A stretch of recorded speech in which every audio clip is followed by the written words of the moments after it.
Hello बच्चों, कैसे हैं आप सब बढ़िया है। आज आप रसायन विज्ञान में भाग 1 का, जिसमें आपको अकार्बनिक रसायन के विषय में पढ़ना है। अकार्बनिक रसायन में अध्याय 1 ठोस अवस्था का आपको अध्ययन करना है। ठोस किसे कहते हैं, कितने प्रकार का होता है, इसके विषय में आपको अध्ययन करना है। लेकिन ठोस को पढ़ने से पहले, आपको समझने से पहले आपको पदार्थ के विषय में पढ़ना होगा। द्रव्य क्या है, मैटर क्या है, सब एक ही वर्ड हैं। किसे कहते हैं आप जानते हैं, जो वस्तु जितना स्थान घेरती है, जिसमें द्रव्यमान होता है, आयतन होता है, उसे आप पदार्थ कहते हैं, मैटर कहते हैं, द्रव्य कहते हैं। आइए देखते हैं आप। जैसे आप देखिए, ये सर्किल है, मीन्स एक कण है। इसके पहले ये यहाँ नहीं था, लेकिन जैसे ही ये इस कण रखा, मतलब इतनी दूरी में इन्होंने इस स्थान को ग्रहण किया। क्या किया? स्थान ग्रहण किया। स्थान तो ग्रहण किया, साथ ही साथ एक वर्ड हमने कहा आयतन। जब हमने आयतन की बात की, अब कहेंगे आयतन क्या है? जो वस्तु जितना स्थान घेरती है, उसे उस वस्तु का आयतन कहते हैं। जैसे आप क्लास के टाइम बैठे हैं, जितनी दूर में आप चाहे बेंच पे बैठे हैं या चेयर पे बैठे हैं, जैसे भी बैठे हैं, जितनी दूर पे बैठे रहेंगे उतना स्थान आप ग्रहण किए रहेंगे। तो जितना स्थान आपने ग्रहण किया है, वही आपका क्या है? आयतन है, मीन्स वॉल्यूम है, उसे वॉल्यूम कहते हैं। स्थान ग्रहण करेगा उसे आप क्या कहेंगे? आयतन कहते हैं। लेकिन साथ ही साथ इसमें ये जो आपका कण है, मॉलिक्यूल है, इसमें क्या होगा? मास होगा, मीन्स द्रव्यमान होगा। उसे आप क्या कहेंगे? पदार्थ कहते हैं। फिर एक बार आप देखिएगा, जो वस्तु जितना स्थान घेरती है, उसमें द्रव्यमान होता है, उसे आप क्या कहते हैं? पदार्थ कहते हैं। पदार्थ या द्रव्य कहते हैं। इंग्लिश में इसे कहते हैं मैटर। कहते हैं भाई तहार कहाँ मैटर है, मामला है, वो वाला मैटर नहीं, ये पदार्थ की बात कर रहे हैं हम। इसका मतलब इनकी अवस्था के आधार पर, मतलब पदार्थ को उनकी अवस्था के आधार पर निम्न भागों में विभाजित किया गया है। वो भाग कौन कौन से हैं? ठोस हैं, द्रव हैं, गैस हैं। आइए इसके विषय में देखते हैं आप।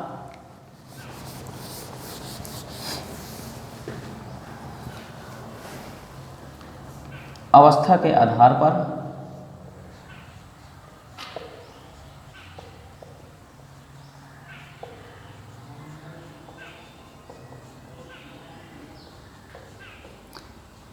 पदार्थ का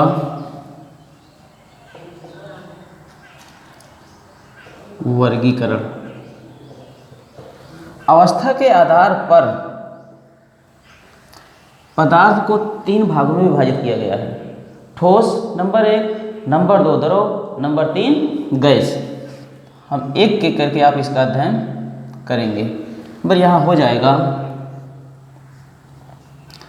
ठोस, नंबर 2 द्रव, और नंबर 3 हो जाएगा गैस।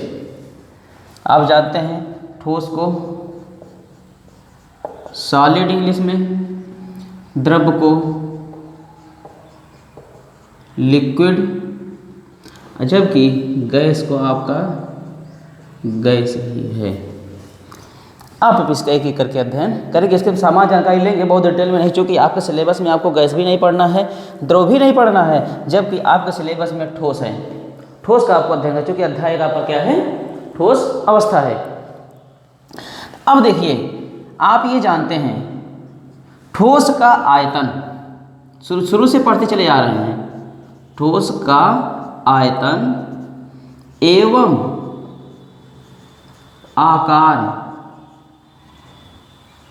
दोनों क्या होता है, निश्चित होता है।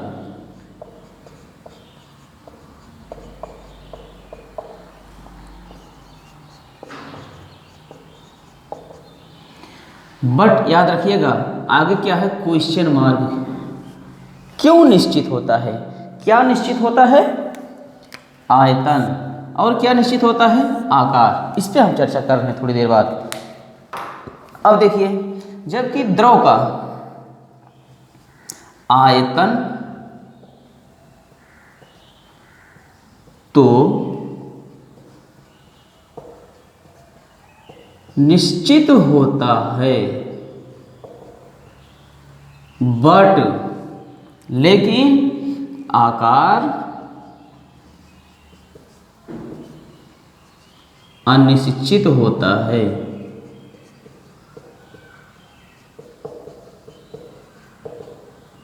पूर्णविराम। क्यों, क्वेश्चन मार्क, आगे देख रहे हैं। क्यों इसका आयतन निश्चित होगा एवं आकार अनिश्चित होगा।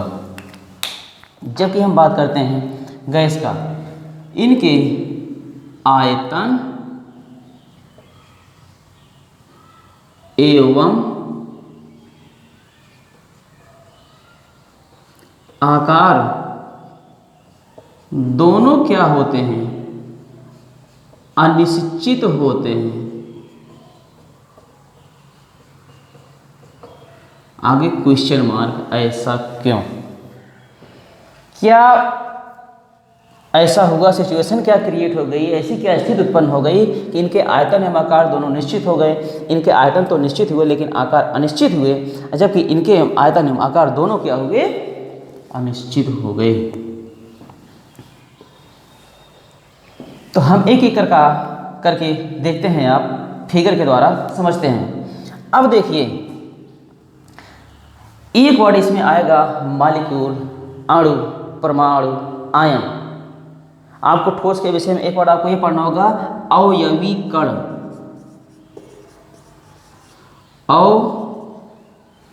अवयवी कण, ये याद रखिए, इसके विषय में आपको थोड़ी देर में हम बता रहे हैं यह है क्या। ध्यान दीजिएगा, जो मैटर होते हैं ना, ये अणु से मिलके बने होते हैं। अब अणु किससे मिलके बने होते हैं, परमाणुओं से मिलके बने होते हैं। तो उसके विषय में थोड़ी देर में बात करते हैं। अब ध्यान दीजिएगा, जैसे ये क्या है, कण है, मीन्स मॉलिक्यूल है, अणु है, मॉलिक्यूल इंग्लिश में अणु कहेंगे। इससे ये मिलकर के बने हैं, ये स्ट्रक्चर इसका हो गया। अब जबकि ये देखिए आयन के मीन्स ठोस का,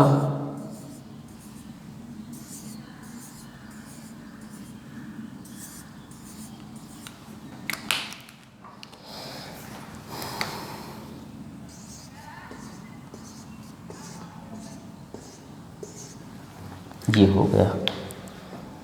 आपको ये देखने को मिला कि इनके जो अणु हैं बहुत ही एक दूसरे से क्लोज हैं, एक दूसरे से बंधे हुए हैं, जिसके कारण में आपको एक वर्ड नहीं दिखाई देगा, स्थान।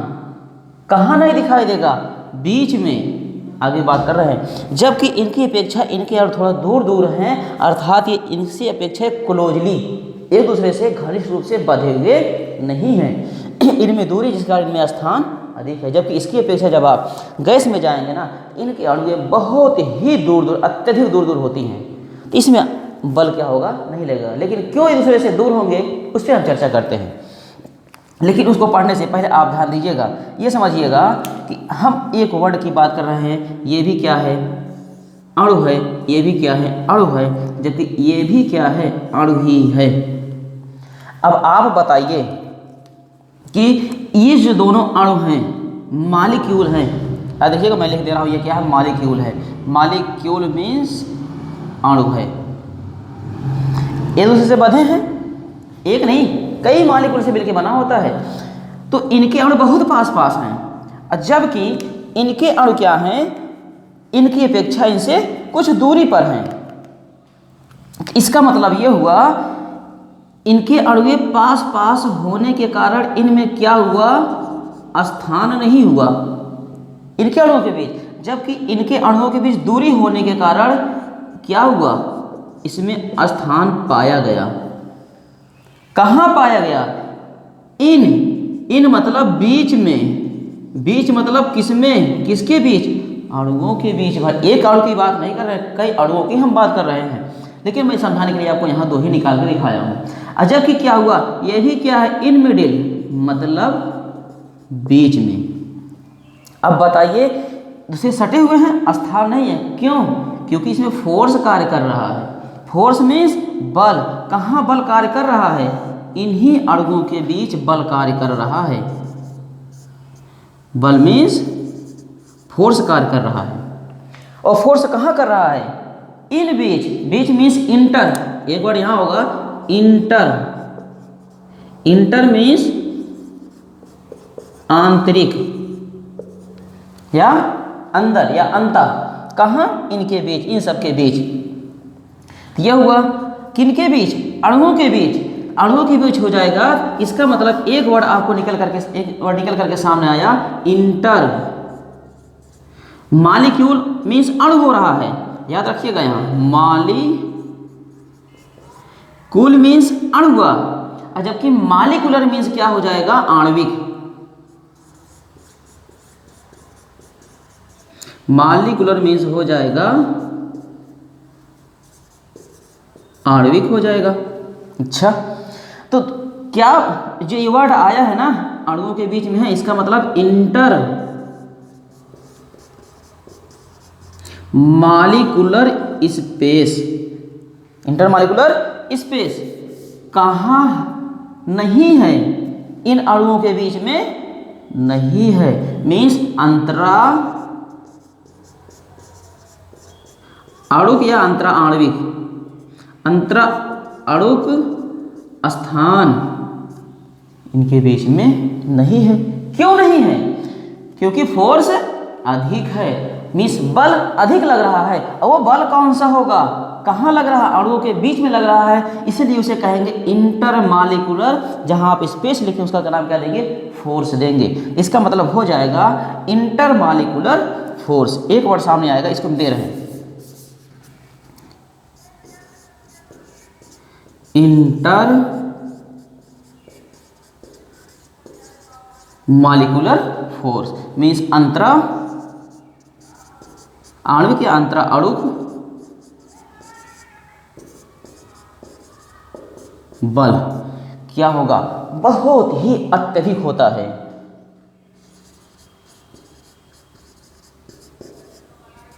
अत्यधिक होता है। क्या हुआ? इंटरमॉलिक्यूलर फोर्स बहुत ही अत्यधिक हुआ। अत्यधिक होने के कारण अणुएं बहुत पास हुई। अणुएं पास हुई तो इनके बीच क्या हुआ? अंतराणुक स्थान नहीं पाया गया, या है भी तो वेरी माइन्यूट, बहुत ही कम है। तो जिसके कारण अब आप बताइए, अगर देखा जाए तो ये अणु को अगर इधर आप पुश करेंगे जाएगा, इधर पुश करेंगे तो जाएगा, इधर करेंगे तो जाएगा? नहीं जाएगा। क्यों नहीं जाएगा? क्योंकि इनके बीच अंतराणुक स्थान नहीं है भाई। जब अंतराणुक स्थान नहीं होगा तो ये इधर उधर हिल डुल ना सकेगा।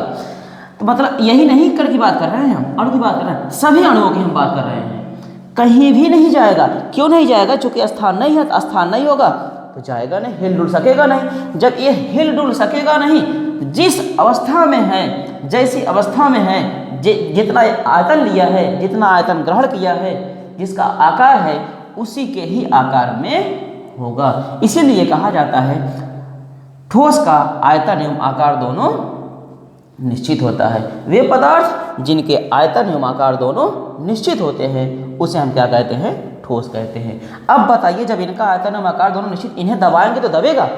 नहीं दबेगा। दबेगा मतलब असंपीड्य है, जिन्हें दबाया ना जा सके या दबाया नहीं जा सकता है। लेकिन याद रखिएगा, मैं तो ये नहीं कह सकता कंप्लीटली ये दबाया ना जा सके, लेकिन इसमें वेरी माइन्यूट स्पेस होंगे, इस बात नहीं होंगे, लेकिन कुछ इसमें दबने पे हल्का दबेंगे, लेकिन यह करिएगा नगड़ी होगा, ये मान के चलिएगा। अब बात करते हैं हम द्रव की बात करते हैं। अब जब द्रव की बात करेंगे तो देखिएगा, इनके बीच स्थान हुआ, स्थान हुआ, इसका मतलब कहाँ हुआ, इंटर हुआ। कहने का तात्पर्य यह हुआ इसमें जो इंटर मॉलिक्यूलर फोर्स है मीन्स अंतरा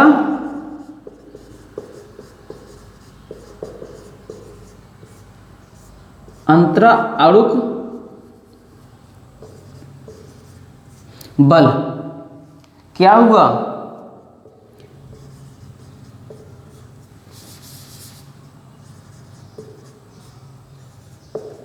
कम है। इसका मतलब अंतर अणुक बल कम होने के कारण इनकी अपेक्षा अणुएं थोड़ा दूर दूर होंगी। जब अणुएं दूर दूर होंगी तो उसमें अंतरा अणुक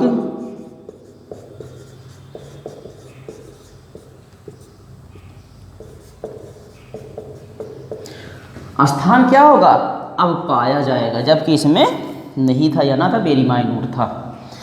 अब ये दूर दूर हो गई, तो दूर दूर होने के कारण अब क्या किया जाए, अगर ये इधर जाना चाहते हैं तो चले जाएंगे। कौन जाएगा भाई, इसके अणुएं, क्योंकि इसके बीच स्थान है। ये इधर जाना चाहेंगे चले जाएंगे, ये इधर जाना चाहेंगे, जिधर भी स्थित होगी, जैसे भी सिचुएशन क्रिएट होगी, जिधर भी जाना चाहेंगे वो चले जाएंगे। अगर ये कण इधर गया, ये कण इधर गया, अब बताइए ये कण यहाँ से हट गया ना, इसका आयतन मीन्स आकार चेंज हुआ कि नहीं चेंज हुआ, चेंज हुआ भाई, इसका आकार चेंज हुआ। इसका मतलब लेकिन आयतन तो चेंज नहीं होगा, याद रखिएगा, आयतन नहीं चेंज होगा। तो इसमें अंतरा अणुक बल कम होने के कारण ठोस की अपेक्षा अंतर अणुक स्थान पाया जाता है अणुओं के बीच में, जिसके कारण इनके जो कण होते हैं ये मूवेबल होते हैं। मूवेबल मीन्स इधर उधर गति कर सकते हैं, हिल डुल सकते हैं। ये गति करेंगे, इधर उधर हिल डुल सकेंगे। तो इसलिए कहा जाता है वे पदार्थ जिनके आयतन तो निश्चित होते हैं परंतु आकार अनिश्चित होते हैं, उन्हें हम क्या कहते हैं, द्रव कहते हैं। इसीलिए इनका आयतन निश्चित होता है लेकिन आकार अनिश्चित होता है। यह भी कहा जाता है इनको जिस पात्र में रखा जाता है, जिस बर्तन में रखा जाता है, उसी के आकार को ग्रहण कर लेते हैं। कहेंगे कैसे, आप बताइए सर जी जरा। तो अब देखिएगा, बताने से तात्पर्य यह है, जैसे आप देखिए यही गिलास है,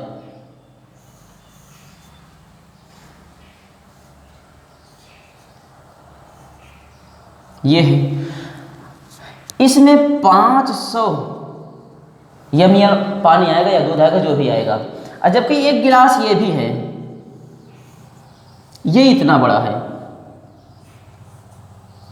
ये भी, इसमें भी 500 ml पानी आएगा। अब जब दोनों में 500 ml पानी आ रहा है, इसमें भी आ रहा है, इस वाले पानी को या दूध को जो भी रखे हैं आप, इसको इसमें डाल दीजिए। अब देखिए इसके आकार में, इसका आकार लंबा है जबकि ये भी बेलनाकार है, गोलाकार है, बीच जबकि ये भी वैसा है, लेकिन आकार में परिवर्तन है। इसको इसमें डालेंगे तो इसी के आकार का ले लेगा। क्यों लेगा, क्योंकि इनके बीच अंतरालों का स्थान है। अंतरालों का स्थान होने के कारण और जिधर चाहेंगे उधर गति कर लेंगे, वैसे अपने आप को एडजस्ट कर लेंगे। या इनका पानी इसमें डालेंगे तो इस आकार में ले लेंगे। इसीलिए कहा जाता है इनको जिस पात्र में रखा जाता है, जिस बर्तन में रखा जाता है, उसी के आकार को ग्रहण कर लेते हैं। लेकिन आयतन में परिवर्तन नहीं हुआ है भाई। आयतन अगर इसका 500 ml है, इसका भी 500 ml मतलब आधा लीटर, 500 ml है, ये भी 500 ml है, आयतन दोनों के सेम है। अब हम बात करते हैं किसके, गैस के। अब बताइए इनके अणुओं के बीच काफ़ी अंतर देखने को मिल रहा है। इनके अणु में से जो अणुए हैं, जो में से मॉलिक्यूल हैं, बहुत दूर दूर हैं। क्यों, क्योंकि याद रखिएगा इसमें जो अंतरा अणुक बल,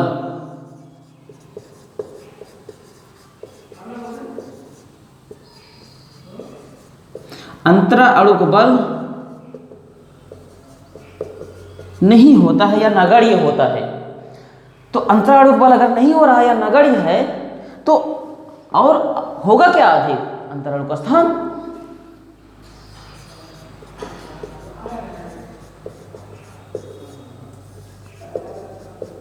अंतरा अणुक स्थान अत्यधिक होता है। जब एक दूसरे कणों के बीच आकर्षण बल नहीं होगा वो क्या होंगे, एकदम स्वतंत्र होंगे, जिधर चाहेंगे उधर गति करेंगे, जिस दिशा में चाहेंगे उस दिशा में जाएंगे। जैसे अगर कह दिया जाए आपके पेरेंट्स हैं, आपको डिसिप्लिन में रख रहे हैं, आप उसी डिसिप्लिन में हैं, उसी अनुशासन में हैं, लेकिन आप अगर वो डिसिप्लिन आपके अंदर ना रखें, आपको उस डिसिप्लिन में कहें आप जो इच्छा कहे वो करिए, आप घर से फ्री हो गए ना, मतलब अब आप जहाँ मन गए वहाँ टहलिए, कोई मतलब नहीं। जिस प्रकार आप जानते हैं आवर्त सारणी में हाइड्रोजन को आवारा तत्व कहते हैं। आवारा मतलब जहाँ जैसे चाहेगा अपने आप को वैसे एडजस्ट कर लेगा। धातु की तरह चाहेगा तो धातु की तरह बिहेव करेगा, अधातु की तरह चाहेगा तो अधातु की तरह बिहेव करेगा। क्योंकि आवर्त के फर्स्ट ए में या 1 में तथा 7th ए या 17वें ग्रुप के दोनों के जैसा वो गुण प्रदर्शित करता है, इसलिए इसे आवारा तत्व कहते हैं। आप सब तो आवारा है नहीं, आप सब अच्छे बच्चे हैं। तो अब ध्यान दीजिएगा एक बात समरी के रूप में, ठोस का इनके आयतन एवं आकार दोनों निश्चित होते हैं, जबकि इनके आयतन तो निश्चित है लेकिन आकार अनिश्चित होते हैं, जबकि इनके आयतन एवं आकार दोनों अनिश्चित होते हैं। क्यों होते हैं? क्योंकि ठोस के बीच अंतरा अणु बल अत्यधिक होता है, जबकि अंतरा अणु का स्थान नहीं होता है या नगण्य होता है, या होता भी वेरी माइन्यूट होता है। जबकि याद रखिएगा द्रव में इन पे अंतरा अणु बल कम होता है, कम होगा नहीं होगा, लेकिन इन कम का मतलब क्या, मीडियम मान लीजिए, कम होता है। कम होने के कारण इनमें अंतराणु का स्थान होता है, जिसके कारण इनके आयतन में आकार, आयतन तो निश्चित हो लेकिन आकार अनिश्चित होते हैं। अब ध्यान दीजिएगा, जबकि इनके अंतराणु बल होता है या नगण्य होता है, जबकि अंतराणु का स्थान अत्यधिक होता है, इसलिए इनके अणु फ्री स्वतंत्र रूप से मुक्त होते हैं, कोई पकड़ने वाला नहीं है, क्योंकि इनके पास कोई लगाम लगाने वाला है नहीं। जो कोई लगाम लगा जिधर मन पे उधर चाहे, जैसे आप परफ्यूम लगा लीजिए, परफ्यूम लगाएंगे ना, उसकी खुशबू कहाँ जाएगी, बहुत दूर तक जाती है। आप यहाँ हैं चारों तरफ उसको सुन, भाई कौन लगा के आया है परफ्यूम, मतलब वो उसके जो कण है ना एकदम स्वतंत्र रूप से मुक्त हैं, जिधर जाएंगे उधर खुशबू फैलाएंगे। तो लेकिन याद रखिएगा, यही में थोड़ा प्रॉपर्टीज के विषय में देखेंगे, फिर आगे हम लिखेंगे। अब इन्हें अगर दबाएंगे तो दबेगा नहीं, जब इन्हें दबाएंगे तो दबेगा। तो आगे हम बात करते हैं, आपको ये भी नहीं पढ़ना है, मतलब द्रव भी नहीं पढ़ना है, गैस भी नहीं पढ़ना है सॉरी, आपके सिलेबस 12th में, जो कि आपके 11th का सिलेबस है गैस, जबकि आपको पढ़ना क्या है, ठोस के विषय में पढ़ना है। अब ध्यान दीजिएगा, एक वर्ड और बात कर लीजिएगा, इनके अणु बहुत पास पास, इनके अणु बहुत दूर, इनके अणु और अत्यधिक दूर हैं। इसका मतलब इनका घनत्व अधिक है, इनका घनत्व इनकी अपेक्षा कम है, इनका घनत्व इनकी अपेक्षा कम है। लेकिन याद रखिएगा, जब आप बात करेंगे ये भी, सर जी ये बताइए जरा, जब अगर ये जो गैस हैं ये जब बाटल में रखे जाते हैं तो किस द्रव के रूप में दिखाई देते हैं, आपका भी क्वेश्चन हो सकता है। तो याद रखिएगा, उनको जब इतना ज़्यादा प्रेशराइज्ड किया जाता है, मतलब प्रेशर देके उसको उस पर फिल किया जाता है, भरा जाता है, तो उनके अणु एक दूसरे से पास पास आ जाती हैं। जब पास पास आएंगे सो क्या होंगे, वो द्रव के रूप में दिखाई देंगे। लेकिन जैसे ही उन्हें आप पुश करेंगे बटन को, तो क्या होंगे, उनके अणु में बल न होने के कारण एकदम फ्रीली स्वतंत्र रूप से मुक्त हो जाती हैं। तो ये बात होती है, तो मतलब इनका घनत्व अत्यधिक है, जबकि इसके अपेक्षा इनका घनत्व कम है। आगे चले, अब बात करते हैं ठोस पदार्थ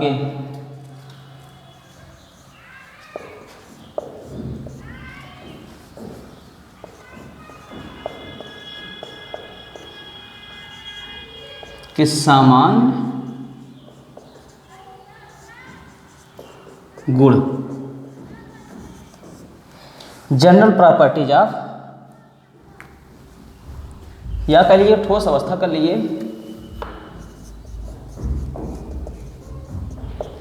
ठोस अवस्था के सामान्य गुण। अभी आप थोड़ी देर पहले आपने देखा कि उनके अणु बहुत पास पास थे, इसका मतलब उन्हें दबाया नहीं जा सकता। एक वर्ड, दबाया नहीं सकता मतलब वो बहुत दृढ़ होंगी, कठोर होंगी। आप ध्यान दीजिएगा, एक वर्ड इसमें आपके गुण होंगे प्रॉपर्टीज में। पहला प्रॉपर्टीज गुण होगा, ये कठोर होती हैं, मतलब बहुत रिजिड, दृढ़ होंगी, कठोर होंगी। अगला एक वर्ड आपने देखा, ये असंपीड होते हैं, ये असंपीड, असंपीड की हिंदी होगी, इंग्लिश होगी नॉन कंप्रेसिबिलिटी, नॉन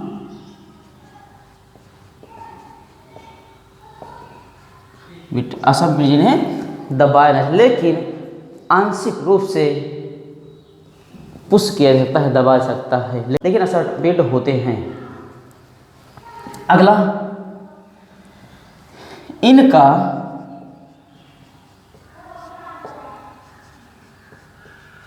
आयतन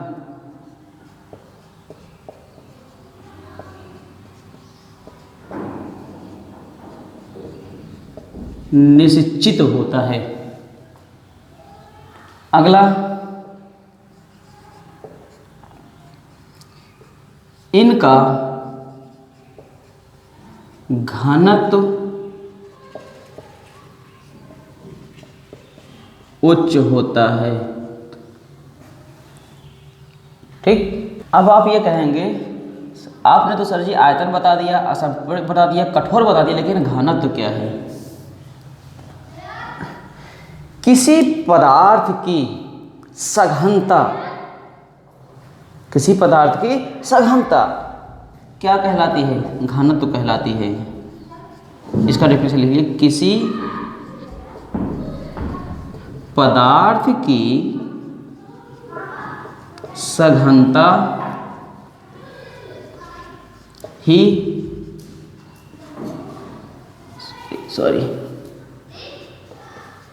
घनत्व कहलाती है। जितने ज़्यादा उसमें अणु एक दूसरे से बहुत क्लोज होंगे, उतने ज़्यादा उसका घनत्व हाई होगा, उच्च होगा, अधिक होगा। ये किसके विषय में आपने जाना? घनत्व के विषय में। लेकिन एक वर्ड और जानिएगा इसमें है, इनका गलनांक एवं क्वथनांक उच्च होता है। इनका गलनांक उच्च होता है। अब कहेंगे गलनांक क्या है सर जी? तो गलनांक मीन्स जब कोई ठोस पदार्थ को एक निश्चित टेम्परेचर पर, जब किसी ठोस पदार्थ को एक निश्चित टेम्परेचर पर, एक निश्चित तापमान पर ठोस अवस्था से द्रव अवस्था में परिवर्तित करते हैं, उसको क्या कहते हैं? गलनांक। इसका डेफिनेशन लिख लीजिएगा, जब किसी ठोस पदार्थ को एक निश्चित तापमान पर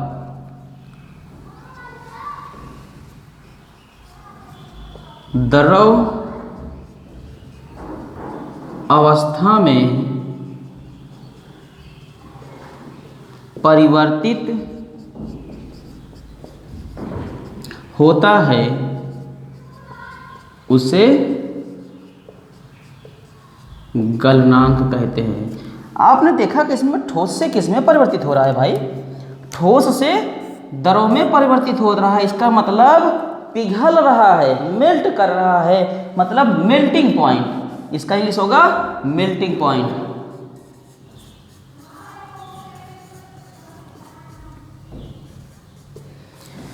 गलनांक क्या होता है? उच्च होता है। एक वर्ड और, इसको हटा रहे हैं हम, देख लिए।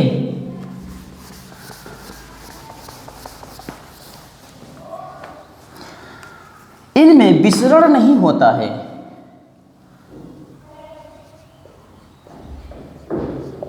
अगला नंबर, इनमें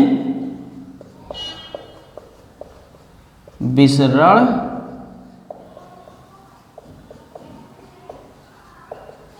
आप कहेंगे सर विसरण क्या है? मतलब डिफ्यूजन, प्रसार, फैलना। इनके अणु में फैलते नहीं, में विसरण नहीं होता है।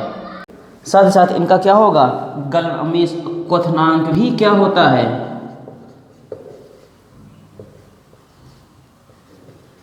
उच्च होता है। तो एक वर्ड और ध्यान दीजिएगा, हमने आपसे शुरू में कहा था कि अवयवी कण के विषय में, वही आप जान लें इसके बाद। अवयवी कण, अवयवी कण क्या है? Means constituent particles, constituent particles. अवयवी कण हैं क्या? अवयवी कण कहते किसको है? देखिएगा, आप शुरू से पढ़ते हुए चले आ रहे हैं, अणु, आयन, परमाणु। ठीक, ये अणु है, आयन है, परमाणु है। अणु means molecule, ion means ion होगा, और परमाणु मीन्स एटम। अब कहेंगे अणु क्या है, आयन क्या है, परमाणु क्या है? आप ध्यान दीजिएगा, जब दो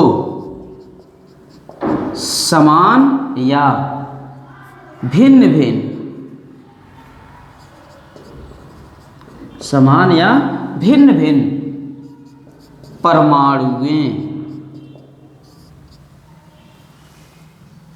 मिलती हैं, मिल करके क्या बनाती हैं? समूह बनाती हैं, उसे हम क्या कहते हैं? अणु कहते हैं। जब दो या दो से अधिक मतलब भिन्न भिन्न परमाणुओं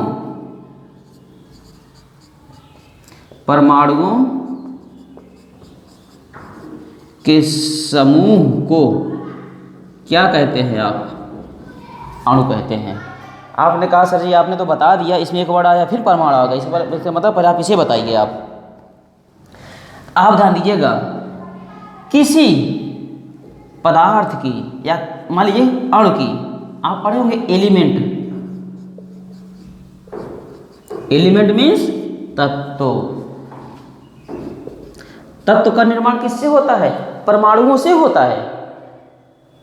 अब कहेंगे परमाणु से होता है, तो अब ये बताइए सर जी, अगर परमाणु से हो रहा है तो ये Cl2 है, और ये क्या है? N2 है, और जबकि ये क्या है? Ca है। ये तो दो से मिलके बने हैं, ये तो दो से मिलकर समान मिलके बना है, लेकिन दोनों क्या है? समान है, एक ही परमाणु से मिलकर, जबकि ये दो समान प्रकार के परमाणुओं से मिलकर बने हैं। कहने का तात्पर्य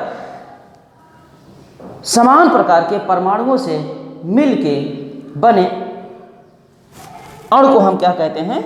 तत्व कहते हैं। अब बताओ, जो मिल के भाग लिया ना उसे आपने क्या कहा?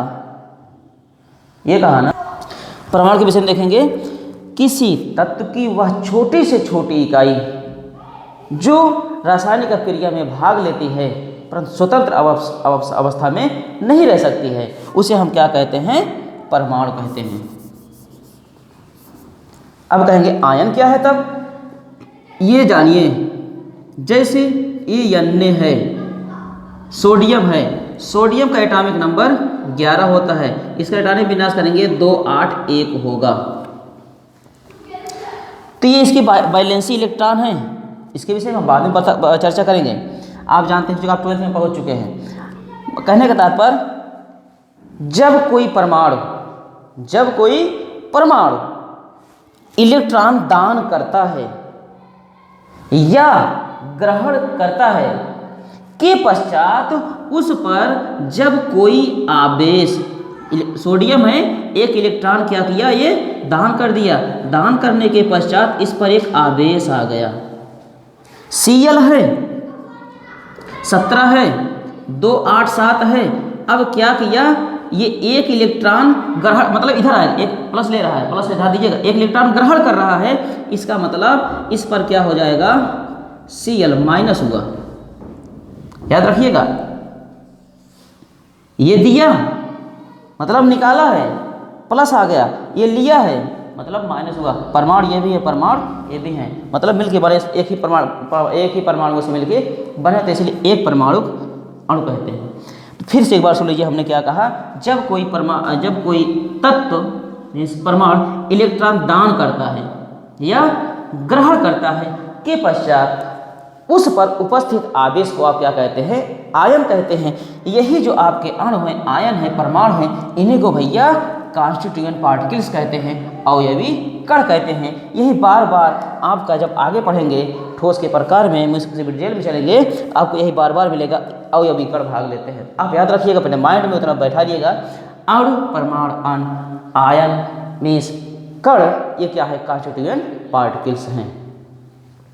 इसके बाद आप पढ़ेंगे ठोस के प्रकार। ठोस कितने प्रकार के होते हैं? ठोस 2 प्रकार के होते हैं, क्रिस्टलीय ठोस एवं अक्रिस्टलीय ठोस। लेकिन आपको आपके सिलेबस में पढ़ना है केवल क्रिस्टलीय ठोस के विषय में, अक्रिस्टलीय ठोस के विषय में नहीं पढ़ना है। तो बस आज इतना ही। वीडियो कैसा लगा कमेंट बॉक्स में जरूर बताइएगा।